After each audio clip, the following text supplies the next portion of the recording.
अस्सलाम वालेकुम व्यूअर्स, कैसे हैं आप सभी। मेरे हाथ एक बहुत बड़ा खजाना लगा है जिससे मैं हिस्ट्री ऑफ इस्लाम आपके साथ बहुत डिटेल के साथ शेयर करूंगी। तो अगर मेरे चैनल पर नए हैं तो सब्सक्राइब कर लें और इस वीडियो को लाइक भी कर दें। कल तक की वीडियो में मैंने आपको बताई थी हजरत आमना के साथ हजरत अब्दुल्ला की शादी आखिर किस बिना पर हुई। अगर आपने वो वीडियो नहीं देखी तो देख लीजिएगा, लिंक उसका डिस्क्रिप्शन में है। अब बात करते हैं हजरत अब्दुल्ला की वफात की। जाने दो आलम सल्लल्लाहु अलैहि वसल्लम के दुनिया में जलवा अफरोज होने से पहले ही वो यतीम हो गए। हजरत अब्दुल्ला कुरैश के एक काफिले के हमरा तिजारत के लिए शाम गए और वापस आते हुए रास्ते में उनकी तबीयत कुछ खराब हो गई और जब काफिला मदीने के करीब से गुजरा तो हजरत अब्दुल्ला में मजीद सफर की ताकत नहीं रही। इसलिए काफिले वालों से कहा कि तुम लोग अपना सफर जारी रखो और मैं यहाँ मदीने में ही अपने रिश्तेदारों के यहाँ कुछ दिन रुकूंगा और यहाँ कयाम करके आराम करूंगा। तो काफिले वाले उन्हें मदीना छोड़कर खुद मक्का की तरफ चले गए। हजरत अब्दुल्ला का ख्याल था कि शायद चंद रोज के आराम से उनकी तबीयत ठीक हो जाएगी, लेकिन अफसोस कि ऐसा नहीं हो सका और मर्ज दिन ब दिन बढ़ता ही गया। इधर जब काफिला मक्का मुकरमा पहुंचा तो अब्दुल मतलब ने उनसे अपने बेटे अब्दुल्ला के बारे में पूछा तो उन्होंने बताया कि वो बीमारी की वजह से मदीने में ही रुक गए। अब्दुल मतलब ने उसी वक्त अपने सबसे बड़े बेटे हारिस को उनकी खबर गिरी के लिए भेजा, मगर शायद कुदरत को दो भाइयों की मुलाकात मंजूर नहीं थी।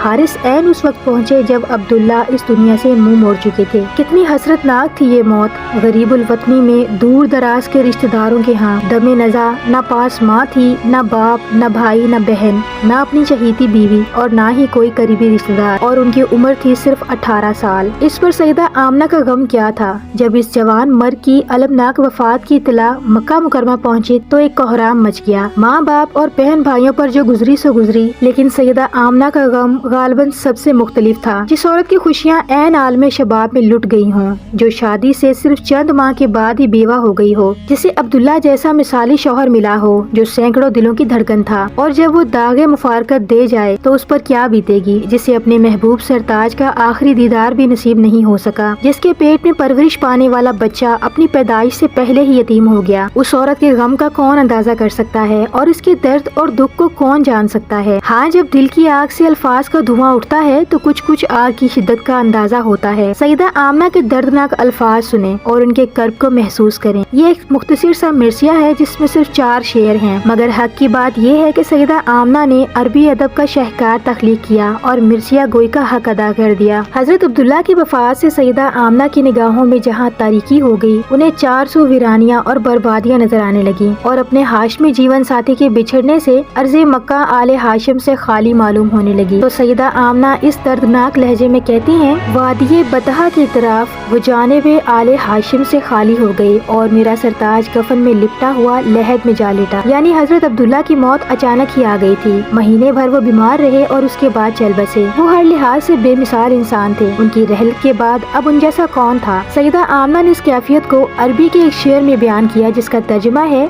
उन्हें मौत ने अचानक पुकारा और वो उसकी पुकार पर लब्बैक कहते हुए उसकी जानिब चल दिए। अब दुनिया में हाशिम के इस बेटे जैसा कोई भी बाकी नहीं रहा और इसके बाद जनाजा उठने की मंजर कशी है। ये मंजर कशी आपने खुद तो नहीं देखी थी, या शायद उन्होंने अपने जेठ हारिस की जुबानी सुना होगा। वो फिर से फरमाती हैं अरबी का एक शेर जिसका तर्जुमा है, जब रात के वक्त लोग उनका जनाजा उठाकर चले तो अज़्दे हाम के बावजूद उनकी चारपाई को कंधा देने के लिए कभी एक आगे बढ़ता था और कभी दूसरा। हजरत अब्दुल्ला की मर्गे नागहां पर हर आंख अश्कबार थी और हर दिल सोगवार था। सईदा आमना कहती हैं कि ऐसे फ्याज और रहमदिल इंसान की जुदाई पर सबने गमगीन तो होना ही था और इस मौत पर तो मलाइका भी गम कर रहे थे।